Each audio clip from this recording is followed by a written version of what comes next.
So state machines are everywhere, but typically people tend to be unaware about it. What is a state machine?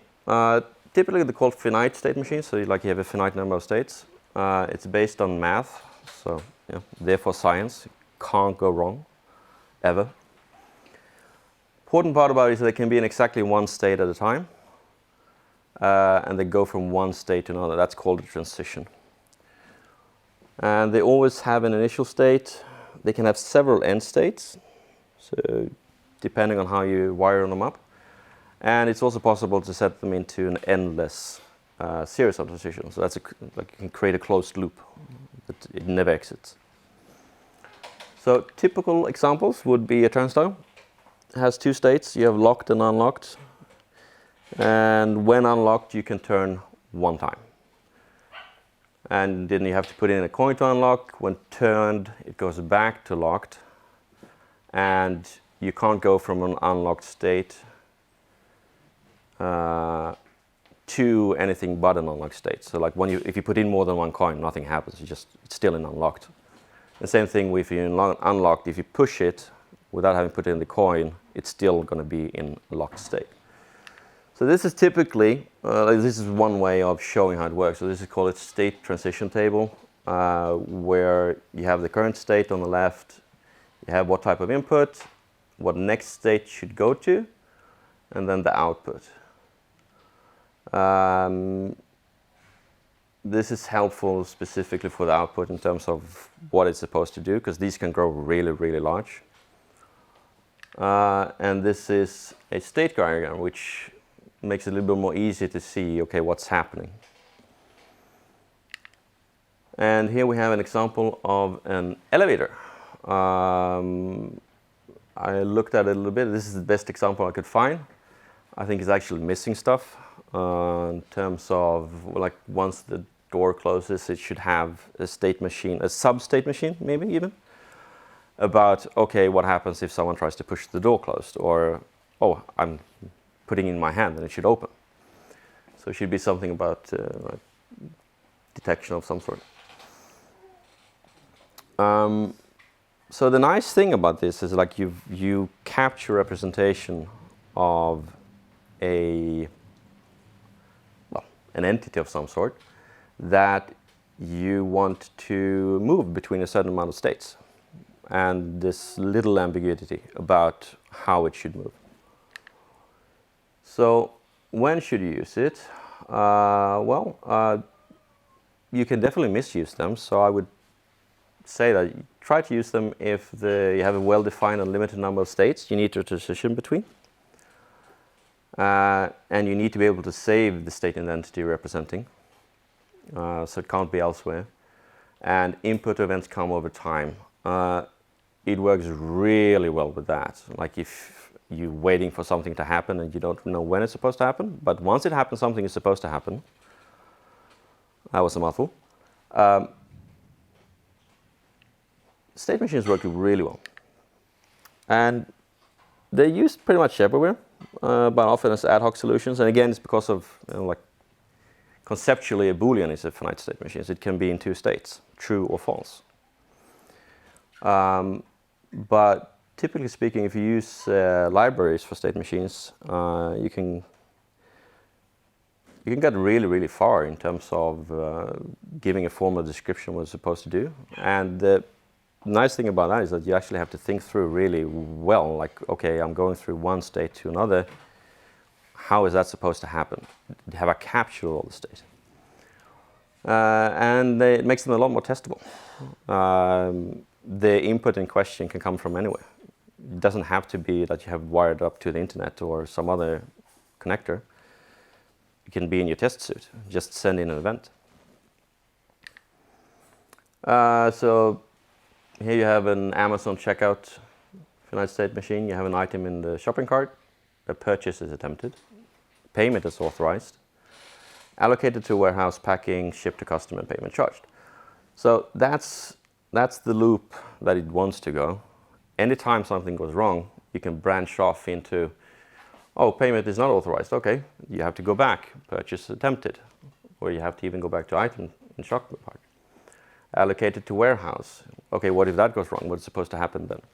So this is what's supposed to happen, and then with the finite state machine, you can wire up all the things that's supposed to happen when things go wrong. Traffic light, typical example, red, yellow, green, and the transitions are go from red to green, green to yellow, and yellow goes to red. And here you have a time delay in it. So, and depending on the state, you can have different time delays. And yeah, these are all the industries it's used in, pretty much. Formally or informally. I think for the big serious players, they tend to use state machines a lot because it captures the requirements. Specifically with state diagrams, you get a nice representation for new people coming into the project. Oh, what is this supposed to be? Another demo. Many world conquests have been attempted, and tools are often lacking. So I'm going to give them another tool, Pinky and the brain. And this is our state machine. So the thing about them is I really think that they should recruit more people. So this is our state machine for them. They're going to be looking for recruits, and they're going to then do a process on them. So we go from, this is the initial state, we then go to the process. And then we have to determine, are they evil or good? So if they're good, we're going to just decline them. Like, they're no good use. If they're evil, they will have an acceptance. But we need to check, are they fit for world conquest? It's no easy business. So if they're unfit, we're going to send them to training. And, a good villain is lazy. So we have to check if they're motivated every time they train. And then we'll do an assessment. And they can also go up to decline if they're not motivated. And then we do an assessment, and here we check, do we have enough members? If we don't, we go back to looking for recruits. If we have enough members, we go and take over the world. So I'll show you some code, and then we'll just run the demo.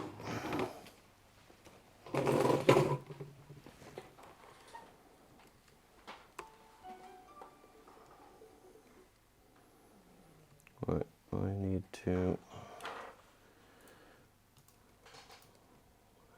shut that one down. This is still running. Good. And I need to start this one.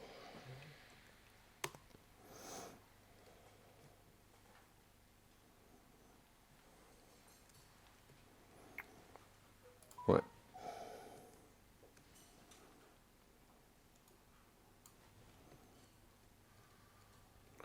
So I'm using a library called Transitions. Open source. It's really, really nice for finite state machines, for Python. And we have, I'm going to display the results over MQTT on something a little bit more visual. So we have our recruit. They have name, strength, and alignment. And they need to be more than 10 strength to be fit. We have a train method, and we check if they're evil. We have a very simple function for JSONifying everything. And there's some wiring for MQTT. And then we have the state machine. Right.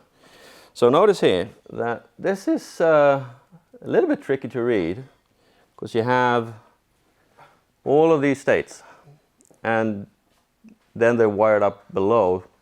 So it's a little bit tricky to read that. And that's why you have this. Now, this is handmade, but you have tools for generating this.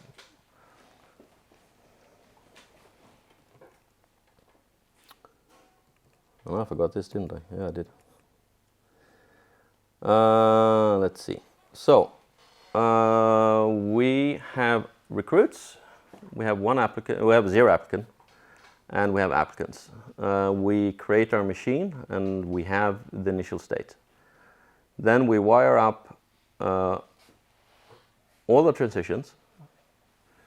And in this case, this, like here, trigger recruit, that will show up in the object that we're going to create as a method call. We have our source destination, and we can have conditions like, oh, you're not supposed to do this. You can't go from this transition to this transition unless these conditions are met. So we need to have an applicant,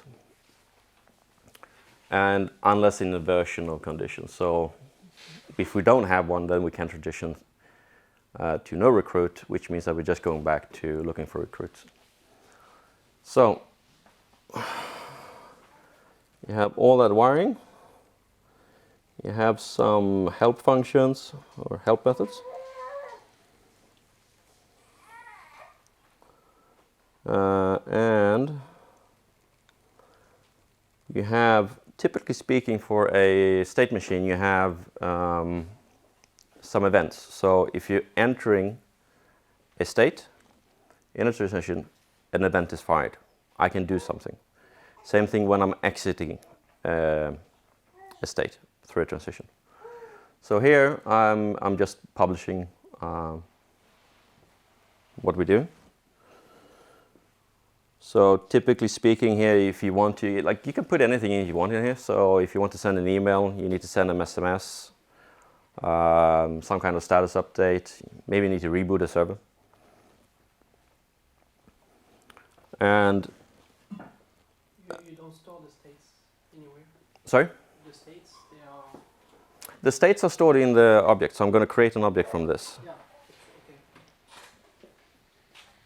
okay. Yeah? No, that's Okay. So yeah, this is also functional programming. No, this is pure Python. Yeah. Okay. Right. So this is object oriented. It's about as good as it gets, or bad as it gets, depending on your view on it. And I have a tick method, so I can just go through it very quickly. All right. And then I have my applications. So I have Brain, Pinky, Optimus Prime. I'm not sure if he's going to show up. Megatron, the ship computer from Wall-E. I have a troll. He's dangerous. And then some other things. There might be a theme here on Pixar. Right, so let's see if we can get this rolling. Okay, this is up and running. And this needs to be hard refreshed. There we go, I can get rid of that. So, Rise of the State Machine, World Domination for Dummies, demo, here we go. So I need to do this. So I'm creating my domination machine.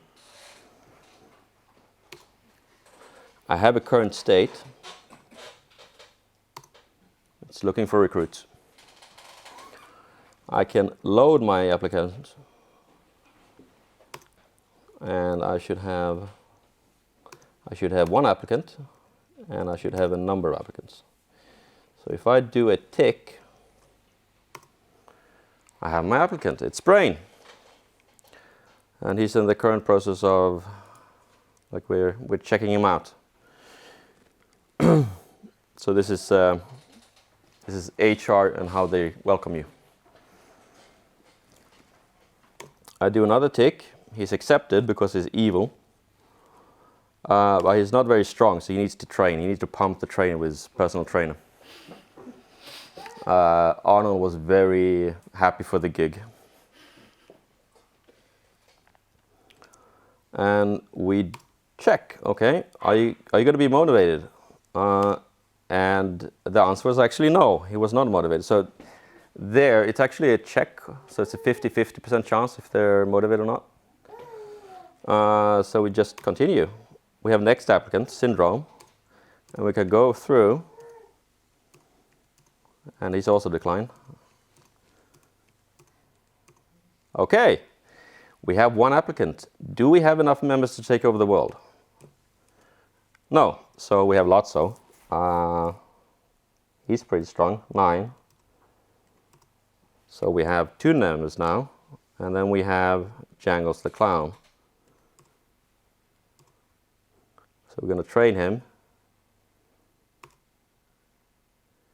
And do we have enough members? And the answer is yes. We can now take over the world.